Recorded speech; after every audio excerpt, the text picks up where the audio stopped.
how about we start with, I think this is always an awesome question. How did you guys meet? And what was dating like? And how did you propose? What's the story of you guys meeting?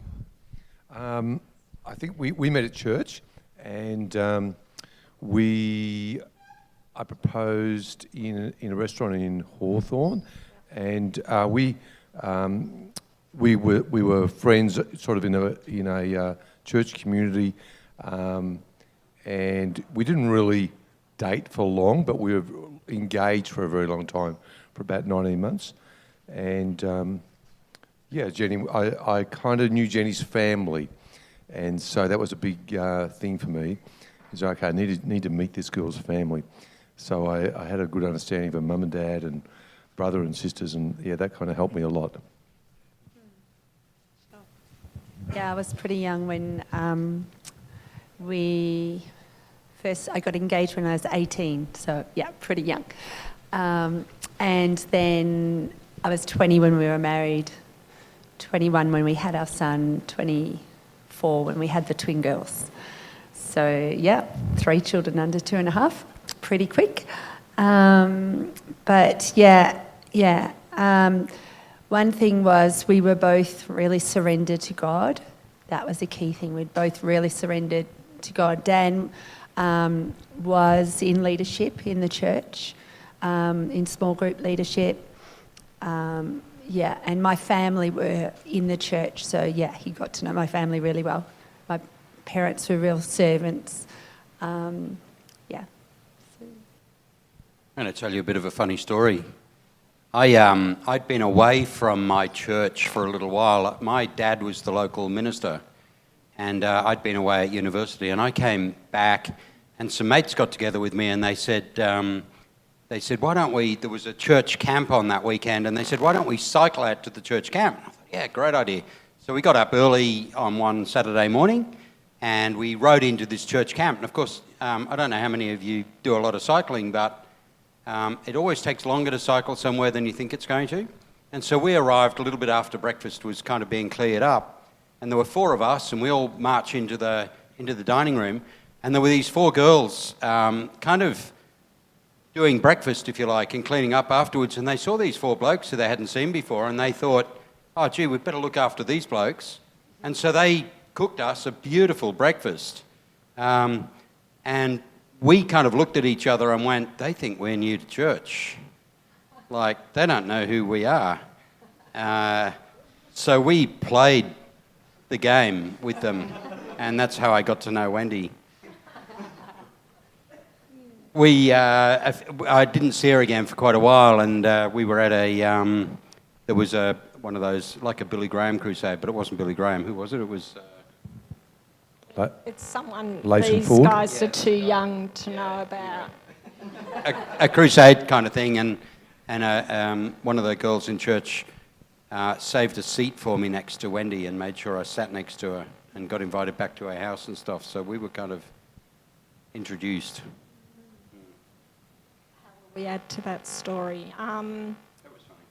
So yeah, we went out together for a couple of years, and I guess part of our story is we fell into temptation, and I fell pregnant, and we got married. I mean, fortunately, we were committed to each other. We wanted to be married, but we probably should have been much more careful with the boundaries in our relationship, and we probably should have actually committed to each other earlier on than, we'd been going out for quite a long time. So, that was sort of the foundation of our marriage. So Angela was our baby, and I would say our story is one of great grace from God. Going through that crisis really put us in a place of, if we're going to do this marriage well and serve God, we'd come to the end of ourselves. We hadn't had a good start, and, we wanted to commit to trusting Him and giving over our family to Him and the rest of our lives. And so it was a big thing of relying on God, definitely not the recommended way to begin marriage. But yeah, we were certainly in a church where we had a lot of love and forgiveness and support from our families.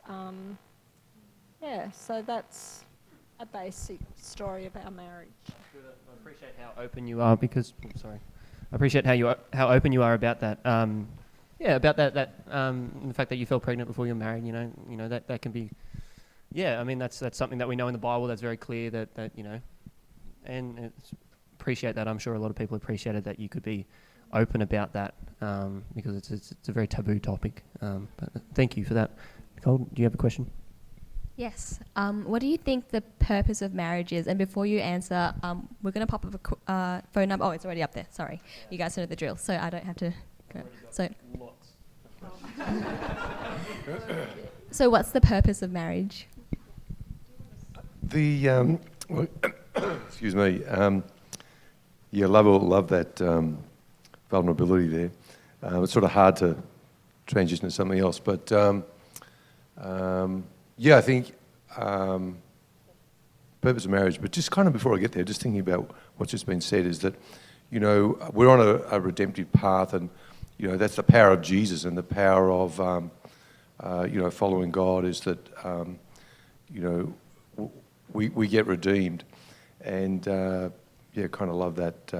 Think about these two guys who went to the synagogue, and one guy said, Father, forgive me, I'm a sinner, and the other guy said, hey, I'm glad I do all this stuff, I tithe and do all this stuff, and Jesus said, well, the first guy's the guy who gets redeemed, forgiven. So, very beautiful. What God does. The purpose of marriage, I think, is three things that come to mind, and this is just my contribution, and others add a lot more to this. But I think Christ and his relationship to the church is modelled well in a great marriage, and Ephesians 5 says that it's a picture, it's a metaphor for God's relationship with the church. So that's really important. The second one is about just the physical, I suppose, the sexual relationship between a married man and a woman, and how wonderful that is in God's eyes, how important that is, and how beautiful that is in marriage. And that's really a big part of marriage, and also the creation of children and the raising of children is very important for them and for the next generation. So they're 3 points I would contribute. Yeah. And I would just take up that last one of, God's plan for society is that there'll be strong families, that every child will be born into a family where mum and dad love each other and they're providing, supporting and helping each other, encouraging each other. And in the Christian marriage, that is what we are aiming for. We live in a complex world of many challenges, but it's a beautiful thing, a Christian marriage. But it's not just the wedding that's beautiful, it's the marriage and treating each other with kindness and finding ways to bring out the best in each other and finding godly ways to solve conflicts. And the purpose of marriage is to glorify God and live out your Christian walk in that family. But not just, the family's not supposed to be just an insular thing. The family's supposed to be reaching out to others. And in my childhood, one of the things we had was mum and dad through church would reach out to refugees, and we would have many refugees involved in our lives. And for dinner on Sunday lunch, Christmas, we always had several extra people. Mum and dad were always looking out for how, not just a great family life for our family, but how could they be strengthen others in community. Just thinking about that family situation as a husband and wife, if you become parents, you have that opportunity in marriage to model to your children the life of a godly person and the kind of life that God wants you to live. So, it's a fantastic opportunity to raise your children, witnessing how you do life together, Family know you very well and they see the bad and the good, but, it's a wonderful opportunity. And the other thing I think about is, as a single Christian, hopefully you're seeking God's kingdom first. That is your mission. Well, when you get married, you don't lose that mission. You just get a partner who joins in that mission with you and encourages you to continue doing that. It's not great that a marriage should just become about us now. I fell in love with this person and they become my number one focus. It's not to become insular like that. It's to continue looking outward and, bringing other people to enjoy and witness that relationship that you have. So just adding value to what all of them have said, Josh and Ange would remind us, I think, quite constantly that as Christians we're called to a bigger family, to the body of Christ, to the family that we're in here today, and that's being called to community. Family, married couples and children, or even single parents, are a community. They're a family together. That's what family means. Family is about community. I often say, I like the saying that it takes a village to raise a child. This is our village, right? This is where we're all at. We raise children together, and I just love that in my upbringing there were lots of other Christians beyond my own parents, friends at fellowship, and at church, but also other people in the church who took me aside and coached me or mentored me or helped me on my Christian walk. And I think we're all family. We're all in it together. Of course, there's negatives with that. You often get people who leave the church because they didn't like the people that were there. Well, guess what? That's what the church is. It's the people that are there. And your maturing process is about getting on with those other people. And that's why you're in fellowship. If you're a Christian, you're going to be in heaven with those people for a very long time. So get to like them and get to love them now. Don't leave it till later. Oh, that's awesome. Okay, I've got so many questions that have been coming through. I will try to group them into questions that will more or less answer them. Should we keep talking so they can't ask questions? Yeah, exactly. Yeah. I should just shut off my phone and then just see what happens and just go organically. No. So if your answer doesn't get questioned or if your question doesn't get answered or you don't like the answer or it wasn't covered enough, these guys will be around a little bit after the service as well. So feel free to engage with them. And obviously Dan and Jenny is in our congregation. Have dinner with them. They're always available. Viv and Wendy, they even send them a message, add them on Facebook. We're running away. Yeah, we're going back to Crookwell. You guys go back to Crookwell, and so Dan and Jenny has to take all the questions. But here's another question. As I said, I'll try to group them, and it's going to be a good time, even if your question doesn't get answered. It's going to be a good time. There's going to be great wisdom in all the answers. And so the question, how do we undertake dating in a godly manner when the whole idea of dating appears to lack a biblical basis? So I guess there is no dating in the Bible. That is so true. So how do we, as Christians in the 21st century, navigate dating leading up to marriage? It is true. There is no dating in the Bible. I heard somewhere recently that dating only commenced about 120 years ago. So I don't know about that either. But, we do know guidelines for, relating to the opposite sex. Treat older women as mothers, younger women as sisters in all purity. We know that. We know things like, probably in boundaries. It's good for a man not to touch a woman, and there's reasons sort of for that. There's probably enough controversy for me for one Any other? I think I'm going to start being a little bit deep and philosophical, but when the Bible was written, there was no such thing as, the concept of you as an individual didn't really exist. You existed in community. It was about your community and your place. The other thing that happened was marriages were sort of much more arranged by the community. They were assisted, they were helped on the way. So we've entered a world that's got a completely individualistic paradigm, and that's a first. And it is a struggle. I mean, when Wendy and I met, we did date. It's not a new thing that your generation have just come up with. We had dating. My parents had dating. It's been around for a little while, and it is something that is difficult to deal with. But you do need to set boundaries. You do need to do your dating in the community that you're in.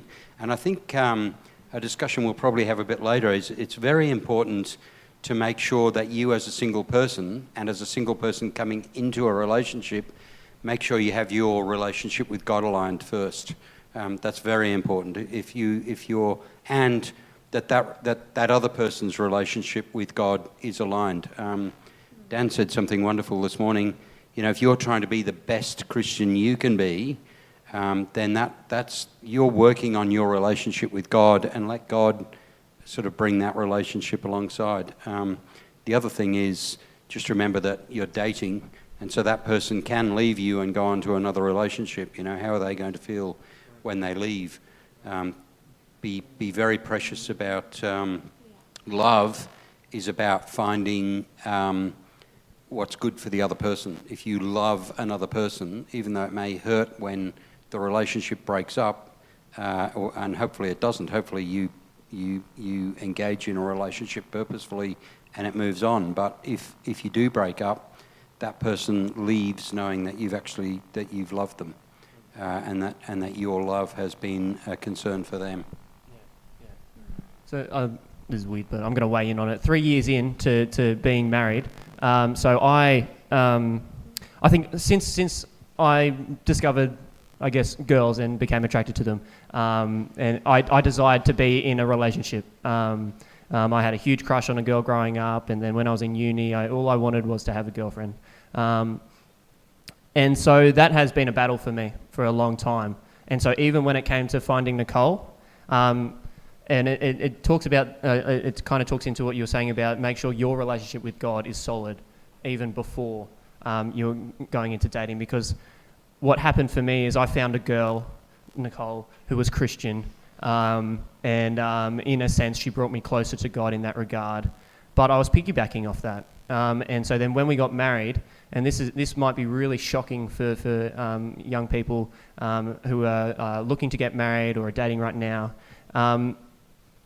less than a month into the marriage, I found out that I am actually going to be unfulfilled if I put all my hope in Nicole. Like that's the honest truth. As men, we idolize sex and the idea of intimacy. That's going to be the pinnacle of your life. It's not. It's not.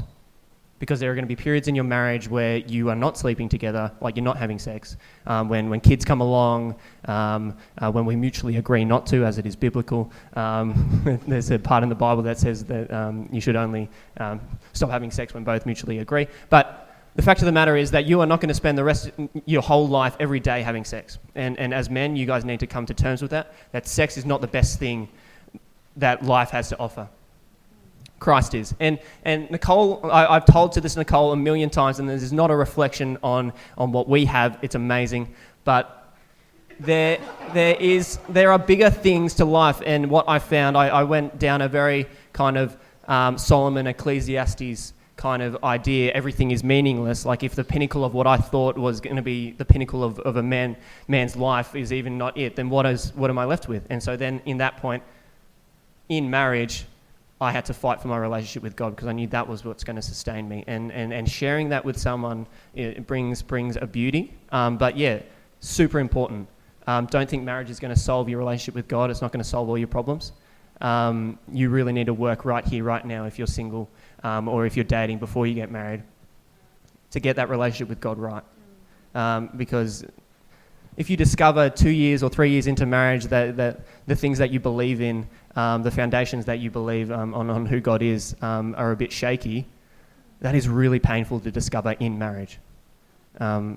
It's going to happen. It always happens. But that's my story. 3 years into marriage, within a month, I realised that marriage was not going to solve all my problems, and so I needed to fight for God. So for those who are not married right now, you've got the skinny on the situation. You've got the time now to get your rightness with God, your relationship with God right now. Yeah. Yeah, that's. Thank you for sharing that. I think it's really good. We need to be reminded, that being single is just as great as being married. Being married isn't, everyone's dream or ideal. Like Jesus was single, Paul was single, and Paul talks about the fact that, when you're married, you have the concerns of your family. You have those responsibilities, and even though you're still able to be on mission together, it's different. When you're single, you have a lot of independence and freedom to go wherever God wants you to go with as little money as, will get you there. And I think we need to embrace that. And I know I didn't think about that when I was young. I had this focus on boyfriends too, and I just really encourage you to really embrace where God has got you now, and that, as Ryan said, you need to find your fulfillment in Christ, not in another person, because this person, no matter how great they are, will fail you at some time. Christ never will. And if you are married, you need to understand that, because, at times the other person won't be giving you what you think you need or want, and you have God there to help sustain you.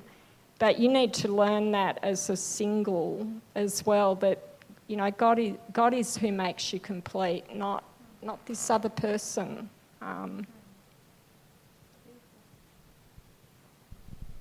Awesome. Okay, I'm still trying to compute this question that Ryan has passed me.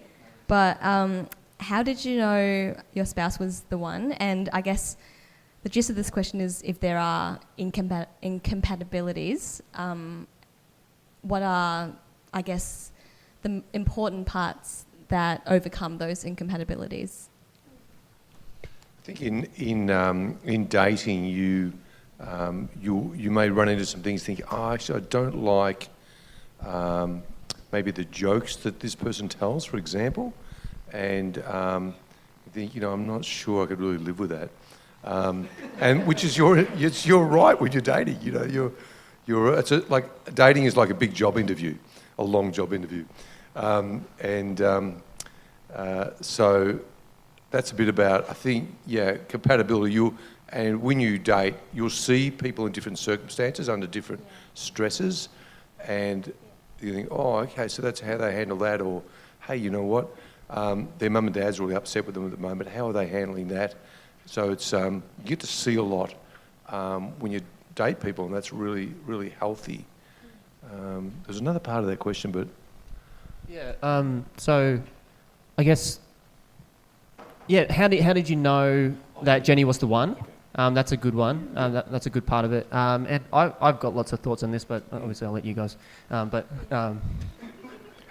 So I think for us, we were young, and I was at uni, Jenny was at uni, or maybe starting uni, first year uni.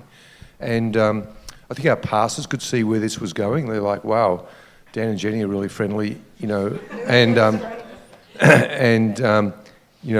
in an environment where that wasn't really encouraged. So, because it was all about single-minded devotion to the Lord, that type of thing. That was the teaching. So, what as our friendship progressed for sort of 6 months or so, our pastors asked us to take a month off, where we didn't make any contact, and like a month of discernment is a modern way of expressing that.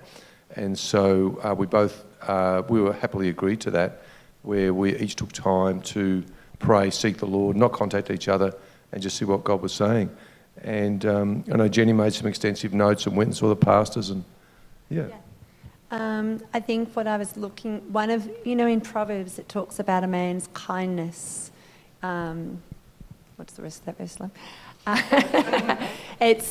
That's attractive, and that was something I really saw in Dan, a kind-hearted person, and that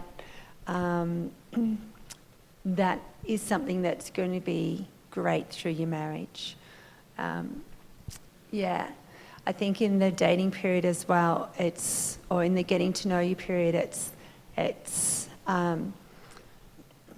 understanding, okay, do they respect their parents? Okay, we're not saying their parents need to be perfect, but are they showing respect for their parents? How are they treating other people? Siblings. What's their attitude to work? What's their contribution at church? What's their vision for the future? Like through the dating period, all the times you're together, you're discovering the depth of each other, and that's why it's not supposed to be the worldly view of where you're just going and having fun dinner. Like you dress up, you show them only your best. It's not supposed to be like that. It's supposed to be, as Dan says, you see each other through circumstances over time, and you just, you really just get a sense of it. For me, it was really clear. Yeah, this is what God wants. But I asked God. This was my question. I wrote it down. God, is this good for you? If we get together and get married, is this going to be good for you and your kingdom? Like, there's plenty of beautiful, amazing, godly women out there that could be great. But is this, if we get married, is this going to be good for you? And what about for Dan? Just because I want to get married to him, what about for him? Is this going to be good for him? Only God can see the future and understand, us completely. And then, Lord, is this going to be good and right for me?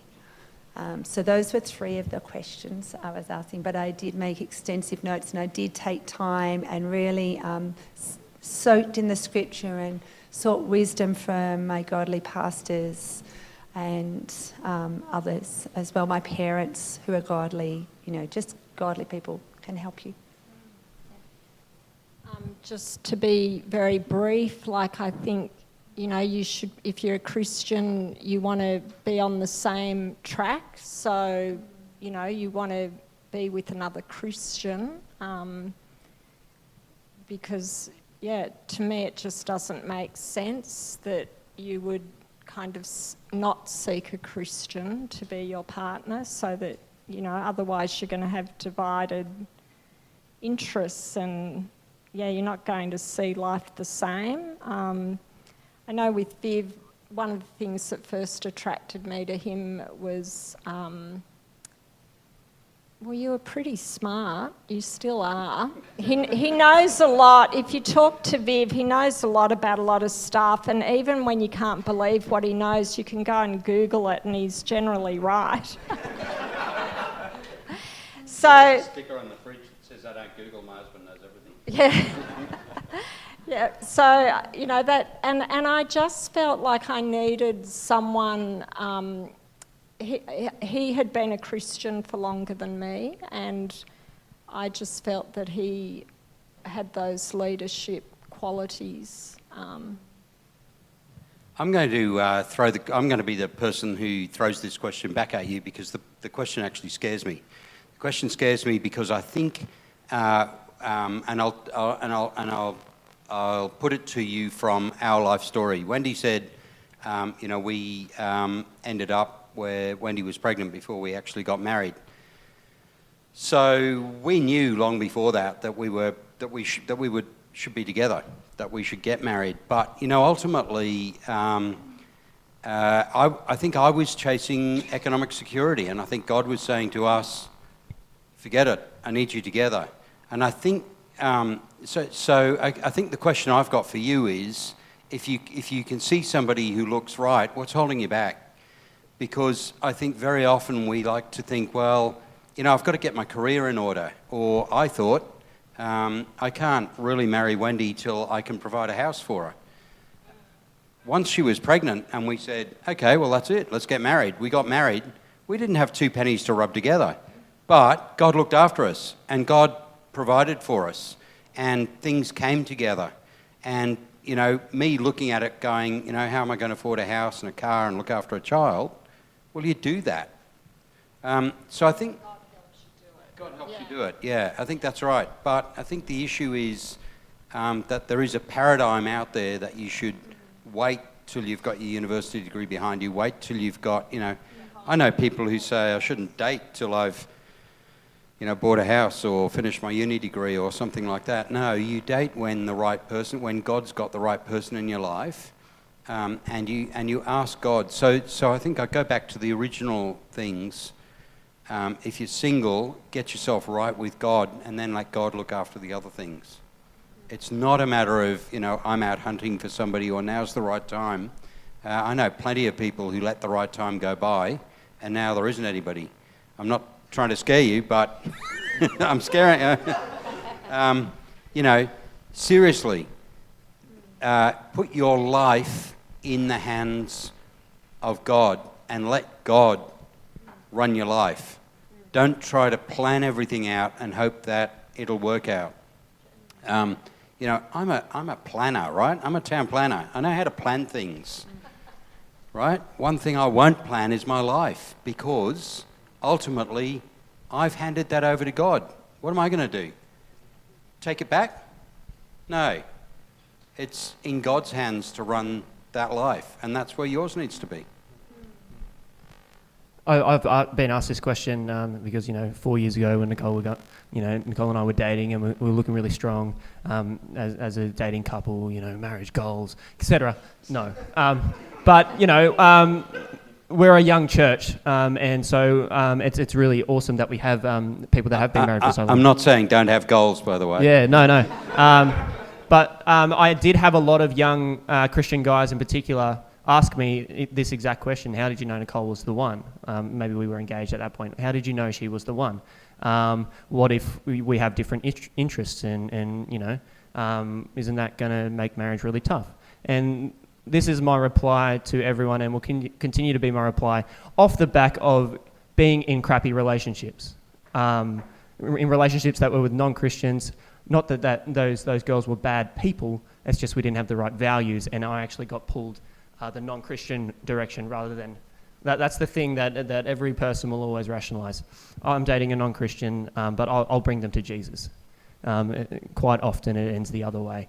Anyway, these are the two things that I always say to a young guy who comes to me and says, how did you know Nicole was the one? Does she love God with all her heart, all her mind, all her soul? And does she build you up rather than tear you down emotionally, physically? And point 2 is point 1. If you love God with all your heart, with all your mind, with all your soul, you serve Jesus with everything that you got, quite naturally they're going to read the scriptures and apply it to every part of their life, including you. And so they go, but what about my girlfriend's not really sporty? Who gives a stuff? Nicole is not sporty and we have a great marriage. They don't like the same movies. Like I love deep movies that leave, an imprint on me for days, and Nicole loves Hallmark. Who gives a stuff? The fundamental is, and the thing that is not going to die, that is not going to, change over time, is that she loves God with all her heart, and she's going to continually pushing me to go towards Jesus with everything that I got. So they are your fundamentals. Characteristics are point 1. If they have characteristics that reflect God, well, then they're the one, I don't subscribe to the theory of there is the one. There are many Christians that exemplify the characteristics of Christ, so there are many ones. Whoever the one is for you, I'm still saying those two values dominate everything else that you'll ever think. The question that has come up, and you kind of addressed it, and I want to push into this because I think a lot of people have different views on this. Wendy, you touched on Christians should date Christians. I've had some questions and said that have come through that have said, is it okay to date a non-Christian with good character? So could you, talk into that? Well, plenty of people can have good character, but it's not God that they worship. Like, we all worship something. A Christian worships God. People in the world have their own gods. It can be consumerism or good works, but that's not what determines, where we're headed. That's not what determines that we have a relationship with Christ being good. Christ lives within us. When you're not a Christian, Christ isn't living within you. And, a Christian has their eyes set on eternity. This life's short. This is just kind of an introduction to the real theatre that's going to happen for the rest of our life. So, as a Christian, you have a totally different mindset and focus. Our mission is to win people for Christ, and we give up our life to do that. That's what we aim to do. If you talk to a person who is, they might be good, they might be kind and loving to others, but giving up their life, laying down their life, living their life so that they're looking for the reward of heaven, not the reward of what comes here and now, that's a totally different race that you're in. That's, just one way I see it. I'd agree with that. And I think down the line with when you have children, those children are going to be less likely to follow the Lord. If there's one parent who doesn't want to go to church, especially if they're, the same sex as that parent, that just happens time and time again. It's like the challenge gets bigger as you go along in your lives. So, I think that's the key thing is, are you both surrendered to God fully? And then, if you are, then, we follow him and you'll have an amazing life together. But all those little things, you just allow for each other to enjoy different pursuits, but in moderation. Any pursuit is going to be in moderation. It's your refreshment, your rest time, but it's not your mission. It's just that. It's your,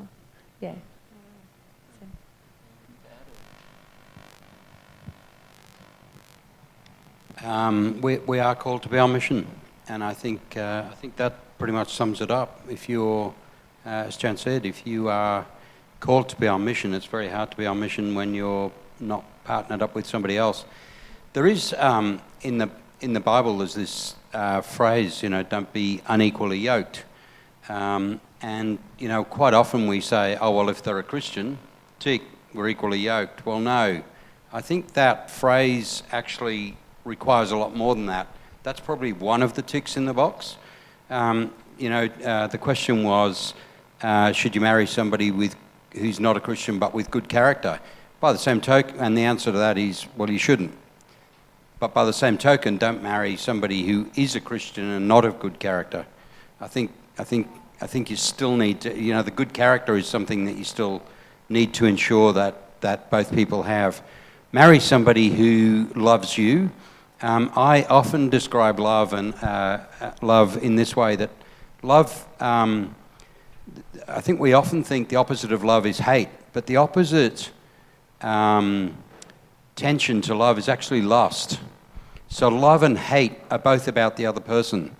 Lust is about yourself. Make sure that your relationship on your side and on the other person's side isn't about lust. Make sure it's actually about love. And how do you test that? Well, Ryan, Jan have said it quite clearly to you.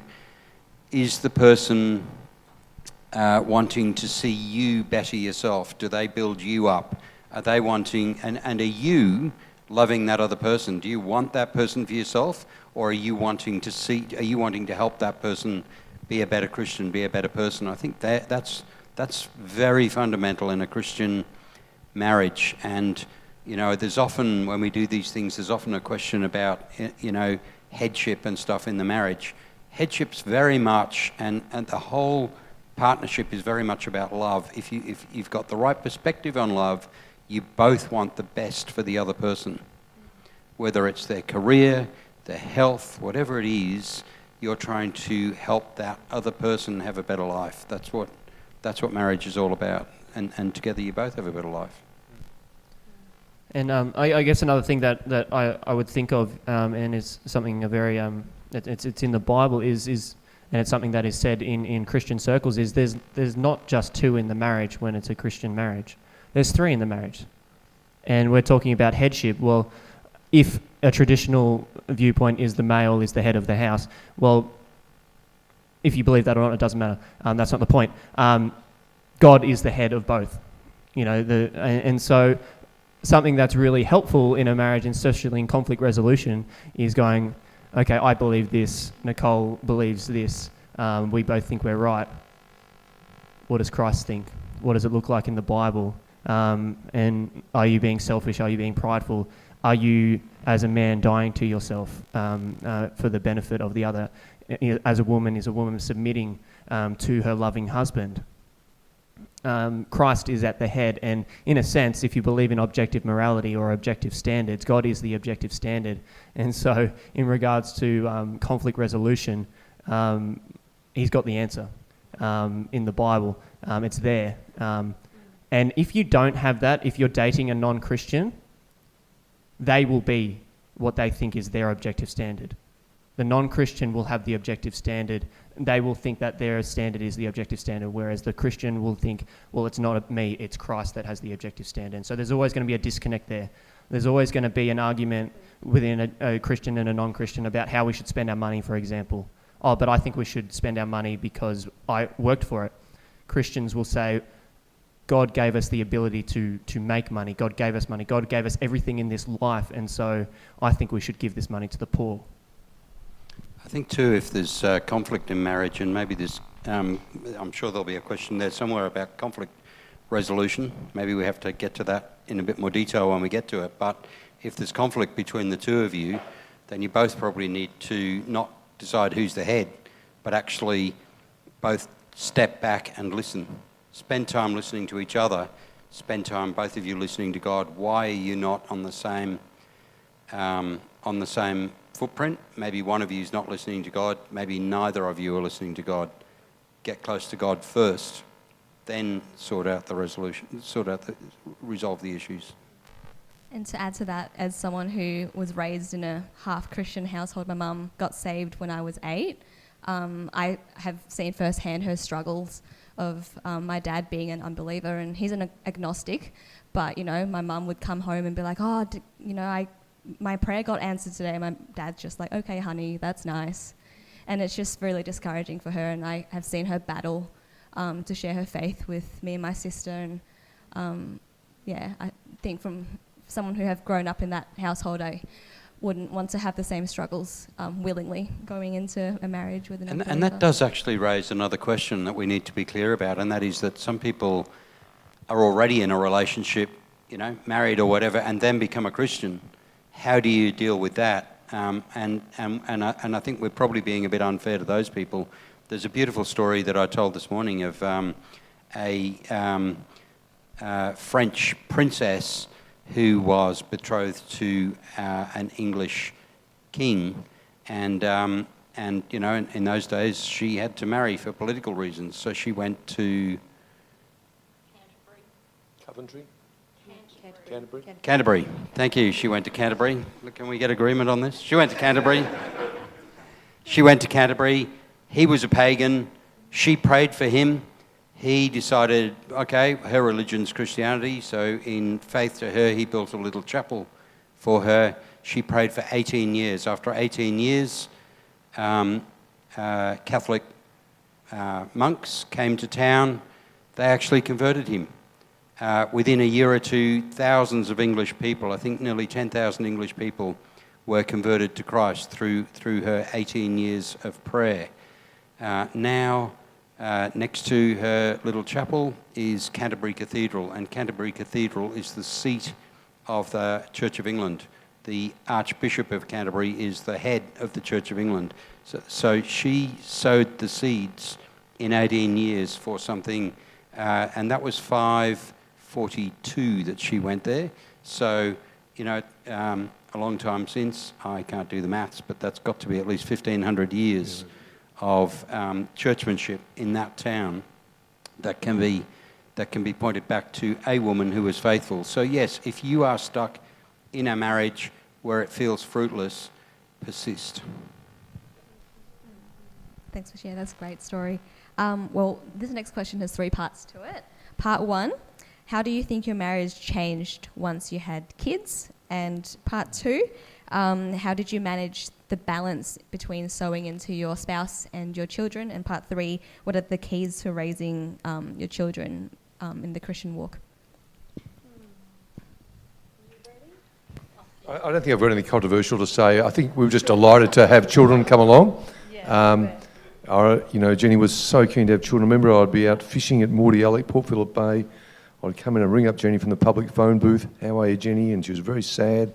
She wasn't pregnant. And so, we were very keen to have children. So our children were very loved when they came. And I think Viv made the point this morning that, when you have a child born, all of a sudden this love kicks in and you just have this surge of capability to love the children. So, we had a lot of help from Jenny's parents who lived nearby. So, and we had twins as well. You get a lot of favour when you have twins. So it was a good ride for us, I thought. So we had 3 under 2.5. How did we actually really protect our marriage? We actually saw it, our family, as this is something we're doing together, and it's really special. It's like, let's just see the joy in it all, And some days it'd be like, I just got through the day. But, probably the most powerful thing that any of us do in a day is our prayers. And when you're in the midst of that family stage, praying over your children, praying for the key events in the nation that day, praying for our church and the outreach of all the churches. This is fantastic. This is powerful. So we're all on a powerful journey. It doesn't matter if you're, I had 3 in nappies for 6 weeks. That was interesting. But it doesn't matter. The thing about how did we raise our children, we focused on what's really important, and that is that they know Jesus. We got alongside them and communicated a lot and loved them a lot. But the main thing, we didn't just nitpick on every little thing. Especially in this culture, you have to pick your battles, as they grow up, and just focus on, is this a hard issue? That was it for me. Too much makeup, whatever. It's like, look, they're just discovering being a woman, and they'll get it right eventually. The key is the hard issues. Those are the ones to talk through, and we actually had dinner time. Was a big time in our family where we would discuss the day, discuss our days, discuss their days, and and just doing something fun together, sailing together was probably key as well. I could talk all day about how our children changed our lives, but I'll try and be brief. I think having a child teaches you of God's love for you, how much He loves you, because you just can't believe how much you love this child and what you're willing to do for them. So you learn about sacrifice, you learn about being unselfish, you give up lots for your children. We were in a great church, we had great fellowship when our kids were young. And something that was very special to me was I met another lady called Wendy. We ran into each other and went, "Hi, my name's Wendy." And, you know, she is still a good friend, but we used to meet at about 5 a.m. in the morning. She lived just up the road from me, and we would pray for our kids. And I don't know how long we did that for, and sometimes one of us would sleep in so it wouldn't happen, but, you know, when you've got young kids, you've got to grab the part of the day that they're not up and about. And I really believe somehow God honoured that getting together and praying for each other. And I just believe that when you have children, you get out and you do stuff with your other friends who have kids. Like if life's hard at home, you go to one another's homes and you play together. So yeah, like you keep connected with people. So sowing seeds or raising our kids as they got older, I think one of the best things our kids had in their lives as young people was mentors. We were in churches where there were, you know, people slightly older than them who took them out for coffee, who, you know, passed on to them their Christian knowledge or what, you know, they knew of Christ. They'd just spent time with them and had fun with them and cared about them. And that has made a real difference in our kids' lives. You know, we tried to be in churches where there were youth groups. We thought about what would be good for our kids rather than what do we need. What was the third part of that question? But yeah, children are a blessing. Like, we have just gained so much from our kids. We absolutely delight in them and watching them now as they grow and marry and have their own marriages. Yeah. There's a passage I love from a Christian help guy called Zig Ziglar. I don't know, most of you in this room would be far too young to know who Zig Ziglar is. But he says, love is spelt T-I-M-E. And it's right, there's no substitute for the time that you spend with people. You need to spend time together, you need to spend time with your children. Your career will try to rob you of your time. Your desire for your career will and sometimes just busyness at work, you think, I've got to get this done, I've got to get that done, I've got to get something else done at home. There are some children waiting for you to love them. Spend time with your kids. It's very, very, very important. Spend time with your partner. It's very important. You can only grow your relationship if you spend time with each other. Have I said it's about time? Time is an important thing. Learn it. I've got a question that's come through, which is on children again. And this is a good question. Is it unbiblical to not want to have children? That's a really interesting question. I actually grew up with a view. For those of you who don't know me, I'm a geographer and a town planner, and very much involved in the environment movement. And there is a lot of discussion, a lot of philosophy in there that, the world's population is big enough, and you don't need more kids in the world, and we don't need more people. The world's population is growing rapidly, not because we're having too many kids, because we're not. It's growing rapidly because we've stopped dying. And so new generations are coming through and adding to the numbers before people like us have decided to step off the planet. And so there's this thing, how big's your footprint, right? We all know about, how big a footprint do you have?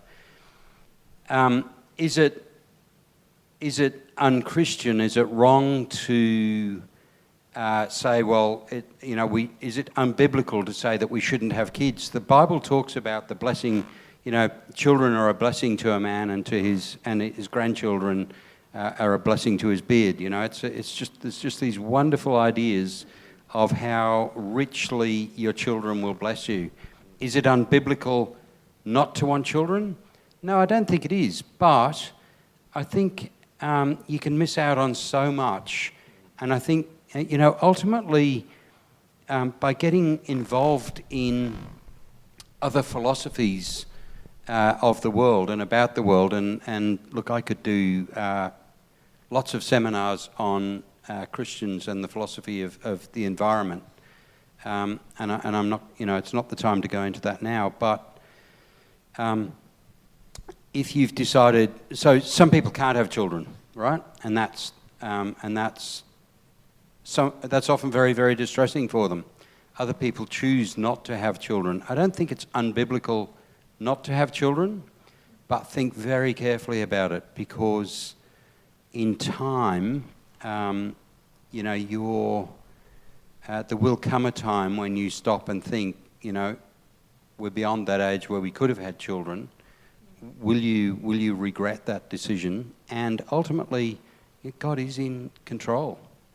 It doesn't matter what you think about climate change and loss of biodiversity and footprint and all that sort of stuff.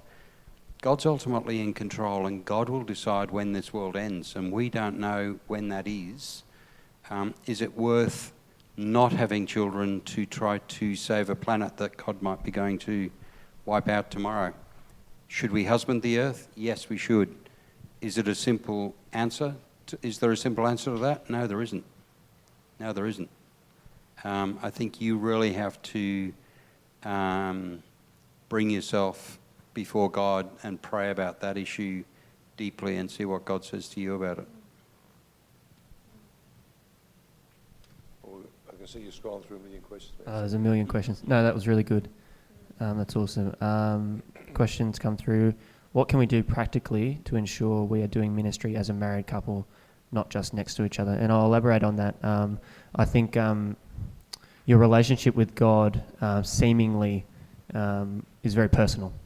We all relate to God in a different way. Sometimes we hear God speaking in the songs that we sing, when we're praying, when we read the Word.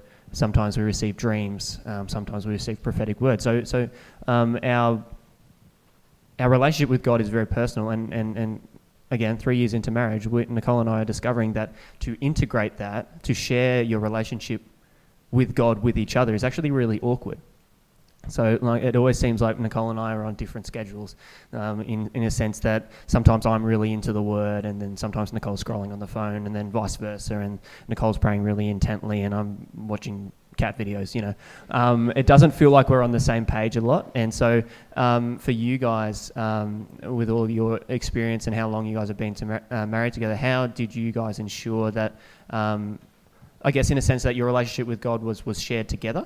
And also, and how did that propel you in marriage and so, or in ministry? Then yeah, does that make sense? I think to try to pray together is probably a good start. I think that's probably, and if you're active in church, then you might want to be active in the same things, particularly say if it's a small group, for example, or a life com. And then otherwise, support each other's strengths in what their ministry might be. That's just my contribution. Yeah.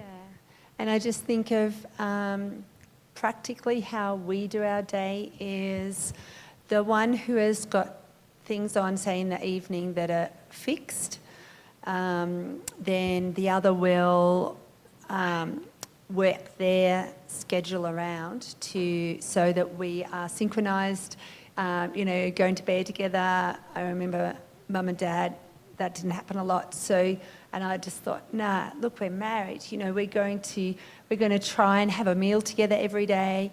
So it'll be breakfast or it'll be dinner. In the morning, we live in a one-bedroom apartment. So in the morning, Dan will bring me in a cup of tea so I can have, a cup of tea with the Lord and great quiet time. Meanwhile, he's having a great quiet time out in the lounge. And by actually giving each other space to grow our own relationship with God is a real key. We will pray together for a short time, and that's fabulous because you're coming on the one page. Just ask them, what is it that you would like prayer for today? And then pray over that. together, and that's been a really practical, helpful way to do it. And then, leading small group together, that's been really good. And then that's quite wide, because whatever your gift is, you can use that in that forum. But then also with that, it needs another night of preparation of what's going to be said. And then it needs, it also means just following up with those people to travel along their journey. So, it's just making space for that in your lives together. And so like for Dan, his work ministry role is encouraging godly MPs, and part of that, and political people, and part of that is bringing them home for dinner. So even though I'm teaching through the day, I need to make sure we've got room at least, and we sort of pace it out. So about once a week, we'll entertain, and then he's really gracious. If it's more than 6 people, we're out at a restaurant. If it's under 6, actually last year it was beautiful. We just often have one course out, one course at home, so they can go into deeper discussions in the home. But just sort of accommodating each other and really supporting each other, praying for each other in our ministries of what we're doing, talking through the heart-to-heart issues that have come up about that day or that week. Yeah, I would say one of the best things we've ever developed in our marriage, and it didn't happen immediately. It's maybe, 15 years ago or 20 years ago, is that morning prayer together. And just, when you're talking about how Nicole, might be very deep in prayer or whatever, and you're in another space, often when Viv and I pray together, we share a devotional together and then we start praying. But, there's mornings where I pray and I hog the whole time, but it's not a big deal. There'll be mornings where Viv does. We just, we just know one another, and we're sharing in that prayer together, no matter who's talking. But it sets the tone for the day.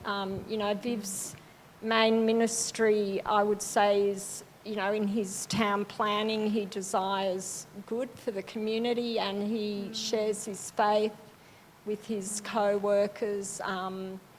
So, that aspect of his life is separate to mine. And of course, as a woman, quite a while ago, I think I really felt my ministry was encouraging women, and that's happened in different ways. And I have a different freedom in that I'm not working at the moment. So, I am involved with other women during the day. Together we run like a home group, and we love doing that because we just, like Viv can come home for lunch, so we can prepare in lunchtime.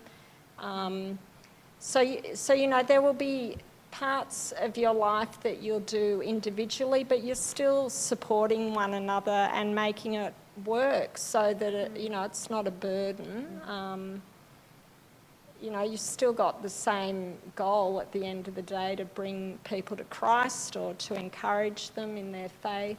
But I highly recommend that habit of prayer together. There's lots of couples I've spoken to who have been married for lots of years, and they don't pray together.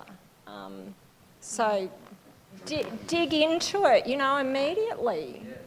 Yeah. That's great. Sorry. Actually, no, I forgot what I was going to say. It's all good. All right. Here's a conflict question. Can you share some tools you use to resolve conflicts?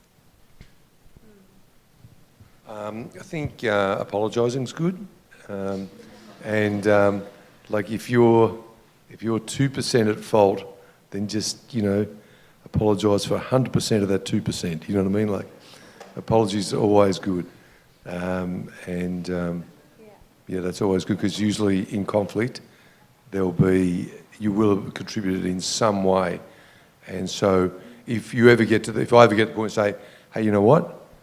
Jenny's going to have to make a massive apology to me before we move forward, then I'm in a bad headspace. You know what I mean? Like, I always got to lead, hey, Jen, I'm so sorry, you know. And that's always a good way. Because if you're the guy, yes, you are always ready to apologize. No. I think communicate early and thoroughly. I feel like people wait far too long, and then they're communicating when they're quite worked up about it. Whereas, well, Dan's a great communicator, so here we'll just communicate, you know, days before. We'll be discussing the issue, and we'll be discussing it, you know, thoroughly, so that we've both can see each other's perspectives. And then that really helps. Yeah, and just being patient, you know.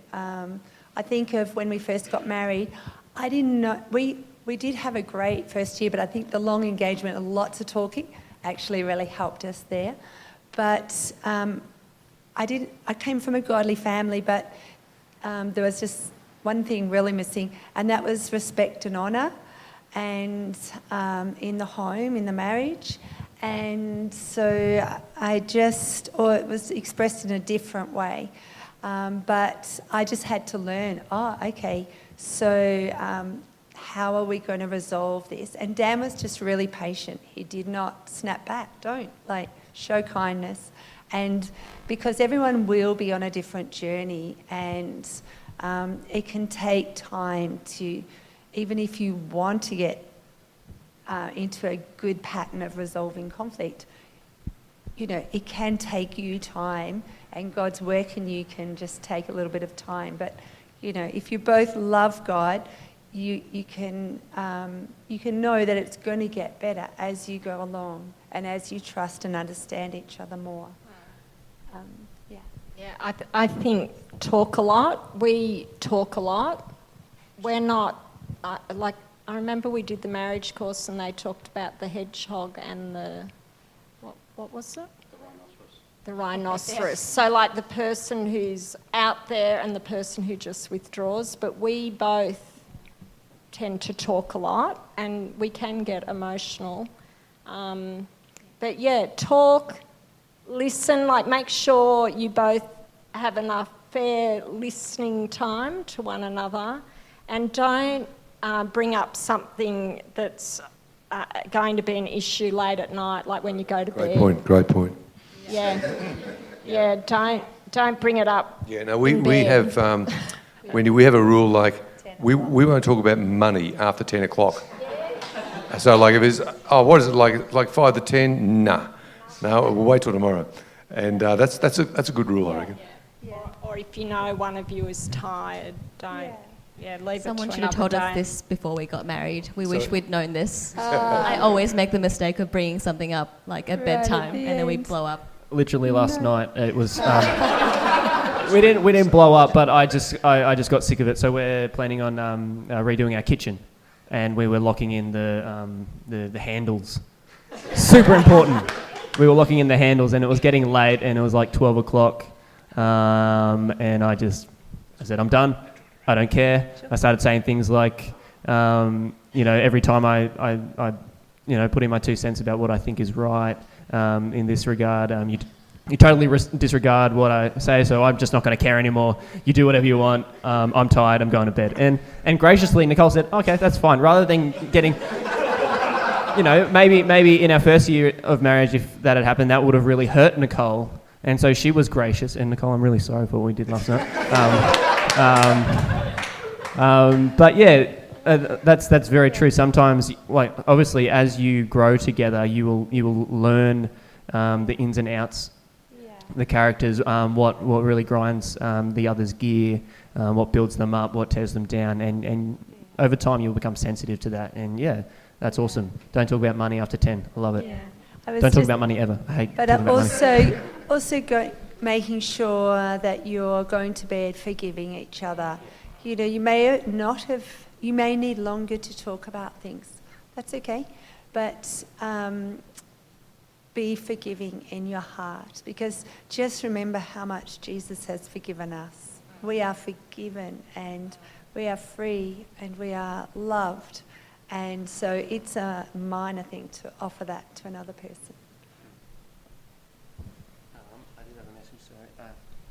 Okay, this is a good question, and I think this is in regards to, okay, so when you marry, you create a family, but obviously there are the families that you marry into as well. So this question is, Genesis 2:24 says, "And therefore a man shall leave his father and his mother and hold fast to his wife, and they shall become one flesh."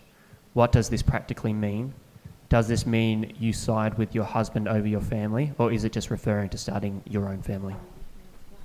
It does mean that you side with each other. When you get married, even if you have come from similar cultures as the four of us had, you have both come from completely different cultures. And what my dad used to do and my mum used to do in the house isn't the same as what Wendy's mum and dad used to do in that circumstance in the house. And responsibilities were different, and there are lots of things to sort out. I'm sure these guys have got a lot to say on that. I know, it's absolutely right. So, your family of origin issues, are a major thing as you sort through your marriage. And, there's no perfect family. I didn't come from a perfect family. So you have to wrestle through that. And then you might have different dynamics. So my parents were not supportive that I'd become a born-again Christian. And, they were not thrilled that, I was meeting a Baptist school, because we were all Catholic. And so, that's an example of, when you got to leave your mother and father and cleave to your wife, and you build your own family, and then you have to trust God that eventually they'll mellow. But in a sense, you have to be delivered from the dominance of your parents, as it were, when you get married. Yeah, and my attitude there was, right, we are going to build relationship together with his mum and dad, and we would just love them. We would go to Ballarat 2 hours away. Every 3 weeks we would make a trip, and then when the children were born, about once a month, and when the twins came along, about every 6 weeks. Now, the thing was, it was like, in the end, his mum and dad absolutely loved me and the other daughters-in-law, but yeah, it was just like intentional. We're just going to love and break through this, because we know it's not them, it's the enemy just trying to. But I love what you're saying, because you do cling together. You are a new family, and you need to make those decisions and work out the role, but still honouring both parents incredibly. Yeah, definitely. So Nicole and I, we obviously grew up in different cultures. Nicole comes from a Chinese background, so Chinese Cantonese culture. So and me, a Western, just run-of-the-mill Aussie culture, I guess. And so it was a lot more obvious for us that there were definitely different values that we grew up with. And in the same way, like, yes, you are forming your own family. And what we found is that it's basically we're both bringing, in a sense, or baggage or cultures from each other's culture into the marriage. And it's a bit of an adjustment period, working out which ones are going to work for our family and which ones are not. So one thing that you might know about Chinese households, Indian households, other households, which is not as prevalent in Western households, is taking off your shoes. It's got nothing to do, like, some of it does, but at least for Nicole's family, it had nothing to do with respect or this is holy ground or whatever. It's cleanliness. And have you ever heard of outside clothes versus inside clothes? So that's a battle that I had to overcome. We do not wear clothes outside and then go and lounge on the bed. And so that was something that Nicole was brought up in. And in a sense, one of the things that I had to come to terms with, if this is going to make Nicole more comfortable, even though I don't see it that way, I'm actually going to implement it. Like, we are going to do it in our household, because it makes Nicole feel safer. But also, I totally am on that side now. take your shoes off if you come to our house, because it saves so much cleaning. Like rather than cleaning the floors once a week, maybe we can extend it out to, 3, because everyone that comes into our house is not bringing the dirt in. Preach it, brother, preach it. It's just a standard thing. But another thing that I learnt about Nicole's family is that, family is number one, and although I have a slightly different view, especially if they're contradictory to living for God and living for Christ, but I respect that, and I've seen so much beauty out of putting your honouring your parents, but to like the nth degree. Like this is Chinese culture. Nicole's mum goes overseas, like when we could go overseas. She went over like 4 times a year to see her mum. For a long period of time, Nicole lived with her grandma because grandma had nowhere to stay. So Nicole's mum and dad let her live in her house, in the house, and that was just part of the normal part of the family. And it's amazing how you can adopt parts of each other's culture and upbringing and go, actually no, that's really going to work for our family. And to the point, and this is probably very contrary to the way you guys grew up, but like if my mum, I'm not trying to put a curse or anything, if mum becomes a widow, there is no question mum is staying with us, and living with us as long as she wants. And in the same degree, one of either Nicole's dad or Nicole's mum, they're coming and living with us because it's such a beautiful thing that I've seen in Chinese culture that I love. And then there's other parts of Chinese culture that Nicole and I agree with, that probably doesn't have a place in our marriage. And in the same regard, like you take so much baggage. Sorry, I'm going on a loop here. And it's definitely about you guys who have so much more wisdom than I. But these are just the things that I've learnt. The things that I've learnt, like the way I learnt to deal with conflict is very different to the way that Nicole learned to deal with conflict. So I watched and witnessed and observed my parents yell at each other and scream at each other and cry at each other, whereas Nicole never saw that, or it was a lot less, and the way that they dealt with conflict was very different. I got yelled at and then cried, and that was how conflict was dealt with as a father and a son, or a mother and a son, whereas Nicole's was very different. And so through no fault of my own, knowing that was wrong, I brought that into our marriage. And so when Nicole and I first started having conflict, my natural was to raise my voice, to antagonise, to really push in, to shut down any question. And you know what happened, which had never happened to Nicole in her own life? She had a panic attack. She seized up. She couldn't feel her limbs. It was so scary. I'm getting emotional thinking about it because she had never dealt with it, and I had been in that. And so you need to be sensitive to that when you're dating. You need to, and this is the great thing about premarital counselling or the pre-marriage course. Some of these things, that's the point. Like you talk about these things, you deal with these things. How do your parents deal with conflict?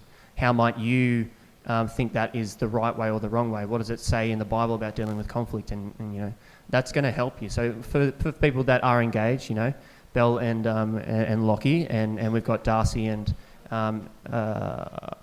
Rose, who there's a lot of people in church. Like there's too many, which is great. But take premarital counselling seriously. That is the number one before you get married. That premarital counselling, spending time with, and for example, and if you don't know who to go to, Dan and Jenny will be doing premarital counselling, and so for Belle and Lockie, go have a chat to them and say, when can we start? The sooner you start, the better. I think that's all the questions. I think we can leave there. That's a really good way to finish. Like we've gone from dating, how do you know the one, getting married, values to look for, family life. So I think we've covered a really good basis. So I think we're going to leave it there. So how about we have a clap for Dan and Jenny, Viv and Wendy. If your questions weren't answered, they'll be around for a little bit longer, so you can talk to them. More personal questions if you've got one that you don't want everyone to hear, that sort of thing. But how about we just pray for tonight and what we've experienced tonight, and also for Viv and Wendy and Dan and Jenny, and how blessed we are to have had them talk to us tonight. Heavenly Father, we just thank you so much that that you are a living God, a God that is relational, a God that ordains dating and marriage, but at the top of everyone's of your list is that you ordain relationships with Creator and created, and that is the number one in our life. But marriage is a special thing as well, and that is a way that we can honour God as well. Thank you, Lord, for Dan and Jenny and for Viv and Wendy for their marriage. You're talking 30 plus years of marriage each, and that's amazing. And that's a real testament to their steadfastness and how much they love God. And Lord, we just thank you for their wisdom tonight and how they've been able to share. And Lord, for this congregation, for City PM, I pray, Lord, that we will kind of take this wisdom to heart and when we're looking to date and when we're looking to get married, that we will seek first your kingdom. We will seek first what you have to say about all things in life, but especially dating and marriage, and how we can honour you by dating and by being married. In Jesus' name, amen. Amen.